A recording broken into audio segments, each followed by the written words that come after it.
Alright, what is going on, guys? It is your boy TKD123 here, back in PlayStation Stores, and I do have a breakdown here of the Horizon Call of the Mountain PSVR 2 game for PlayStation 5 that we got yesterday at the State of Play. If you missed that State of Play, you can watch me, Cameron Hawkins, and of course the homie Christian Buckley react to that on the channel. It is uploaded on VOD for you to enjoy if you missed it, but this is going to break down specifically all the details in the story trailer and what we got from the blog post after the fact, and a lot of cool backstory info that I think will be very useful to you if you are planning on getting this title for PSVR 2. So first, we'll go straight to the good stuff and go to the info, and then afterwards I have some questions about what we got and what we learned from the showing yesterday in terms of when this takes place, what's going on with this game, all that great stuff. But before we get into that, if you liked the video, make sure to like on the video as well. Stay subscribed to PlayStation Stores to keep up with the latest and greatest in PlayStation. And honestly, that State of Play, because we gotta talk about Spider-Man, we gotta talk about so many things we have to discuss on the whole State of Play. But let's get into Horizon Call of the Mountain first. As the blog post goes, the world of Horizon is spectacular up close. In Call of the Mountain, you'll be seeing it through the eyes of Reyes, a former Shadow Karja warrior who hopes to redeem himself by investigating a grave new threat to the Sundom. He is a master at climbing and archery, two skills crucial to survival as you step into his shoes, scaling perilous mountains and taking down mighty machines like the Thunderjaw. So according to the Horizon wiki, I got some more backstory on this whole thing about who exactly Reyes is and where was his place in the whole Horizon franchise. So as stated, he was formerly a warrior of the Shadow Karja, and he allowed himself to be captured alive and imprisoned at Sunstone Rock, where he was spared execution on orders of King Avad and offered an opportunity at freedom by Blameless Marad. And so I do think it's really cool that we'll be seeing more of those characters, King Avad and Blameless Marad. They are very cool, interesting characters in the whole Meridian City and all the great stuff of the Horizon franchise.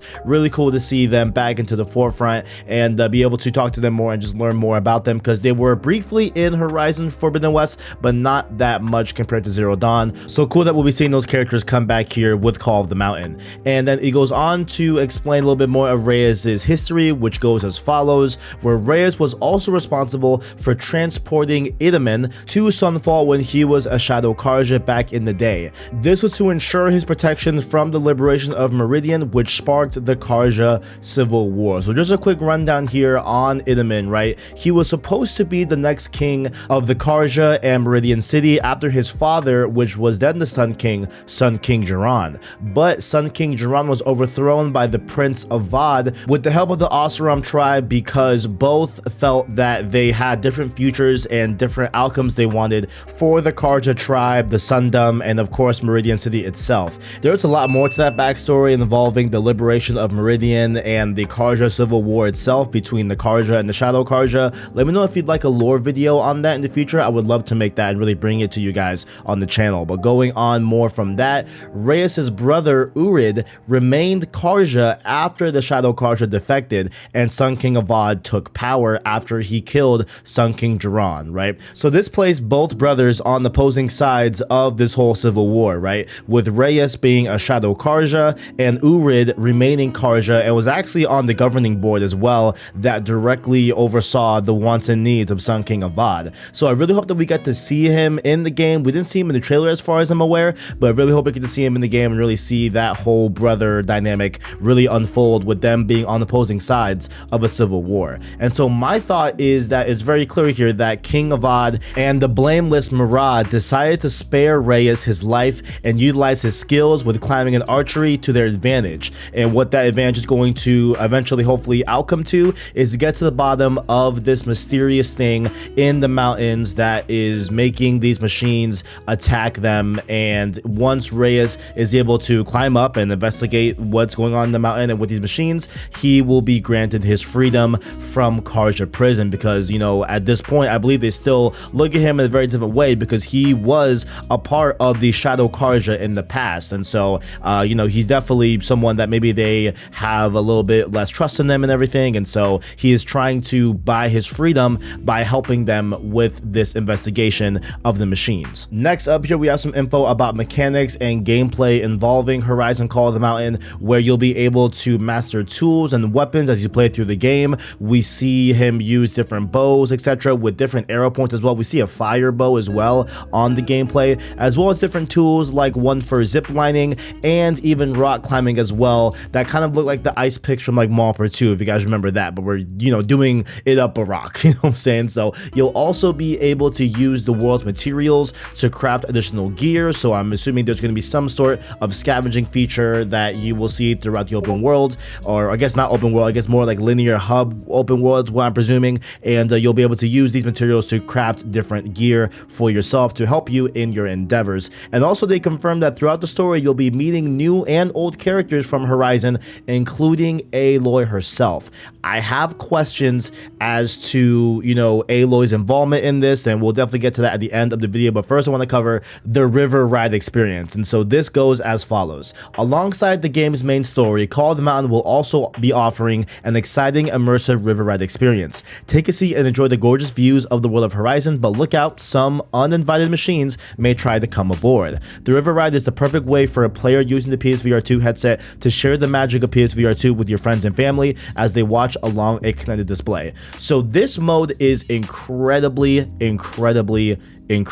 such a good idea, because I think that this will be at the kiosk at Walmart, at Target, right, where you'll be able to kind of experience this VR mode that is specifically tuned to bring people into a VR space. Oh, my phone is going crazy. But this mode being crafted to, you know, once again bring someone into a beautiful, gorgeous environment like Horizon and be an experience that you can, you know, really get the full scale and how great the PSVR 2 headset is going to be, allegedly, right? I think this is a great idea to really expose a lot of people to VR, and something that is a little bit, you know, not like, hey, go fight this Thunderjaw, you know what I'm saying, like in the main story, right? And it's gonna be really cool companion piece that I think will be really cool. Also, it might be a very, very cool serene experience, right? If you just want to chill and just go into the world of Horizon, you can do that here with the river ride experience. Definitely like that inclusion in the game. But overall, I have some takeaways, right? So I think it's really cool that we're playing as a former Shadow Carja, as Reyes. I really want to see how there is some mistrust with this whole thing. But I think in the boat during the trailer, we even hear, you know, one of the people that are paddling the boat saying that, oh, he's a good shot or whatever, and then she's like, yeah, he's a good shot that could easily put 2 arrows into our heads. And so there's clearly going to be some mistrust with Reyes, because he of course was a Shadow Carja member, so really cool to see how that all unfolds and everything. Also, I want to know if we get to see his brother Urid in this story to some capacity, right? We want to see there be some conflict there with that, and really hope that there is some really cool story conflicts with his brother still being in the picture, in terms of him being, of course, on the opposing side of that civil war. Now, Aloy being confirmed is also very interesting, because now I want to know, when does Call of the Mountain take place? Is this going to be something that takes place before Forbidden West, when Aloy is scouring the world trying to find a backup of Gaia, that like 6-month period in between Zero Dawn and Forbidden West? Or is it after Horizon Forbidden West, where, spoilers for that game, of course, I don't know why you're watching this if you haven't played Horizon Forbidden West, but spoiler alert, you know, is she doing something in the world and helping the people prepare for Nemesis, which is an incoming threat that we learned at the end of Horizon Forbidden West? And so really want to see where they're gonna, you know, place this in terms of timeline purposes. Really interested to see where they do all of that. But also really happy to see that the gameplay isn't going to be on rails. That was a big thing that a lot of people were kind of like afraid about, but it's clear here that there will be a lot of movement, a lot of climbing, a lot of traversal, and the actual combat looks really good in my opinion, where you're literally having to seemingly dodge attacks from these machines and draw your bow and everything. It looks like a lot of fun. Cannot wait to actually get my hands on it, and this is definitely selling me even more and more on the PSVR 2 day one. Also, once again, like I said before, love the idea of the river ride. Very cool showcase for PSVR 2, but I do have a fear about this whole thing, right? And that is that the whole concept of this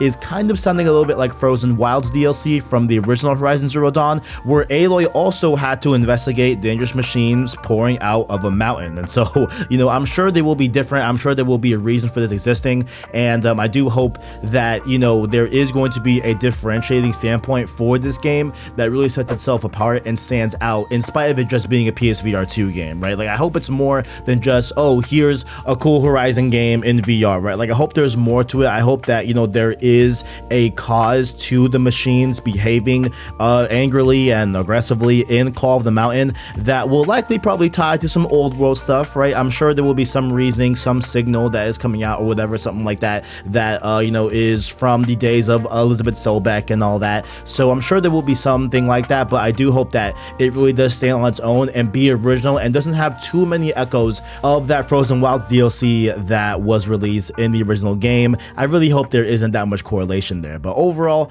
what do you think about this game? Honestly, from a gameplay perspective, from a premise standpoint, I'm in. I really want to play this game. Having Aloy in there also adds a lot of wrinkles to it. Having all these elements about the, you know, Shadow Karja and the whole Civil War and everything, and also, you know, Idamon's place and all this. Very curious to see how this all plays out, and definitely will be playing this day one on PSVR 2. Let me know your thoughts down below. Did you like the gameplay? Did you like what you heard about this whole game? Are you sold on PSVR 2? Will you be getting this day one? Let me know those thoughts down in the comment section below. Also, make sure to stop by the description. You can find links to our Discord, our Twitter, and our Anchor link. That way you can listen to our long form content in podcast format. Do we have to do a Road to PSVR 2? We know Road to Ragnarok is incoming on the next Road 2 series podcast series, but man, do we have to do Road to PSVR 2? Let me know those thoughts down in the comments below. Thank you all for watching. Like the video if you enjoyed it, as well as hit subscribe to PlayStation Source to keep up with the latest and greatest in PlayStation. Thank you all for watching, and as always, greatness awaits.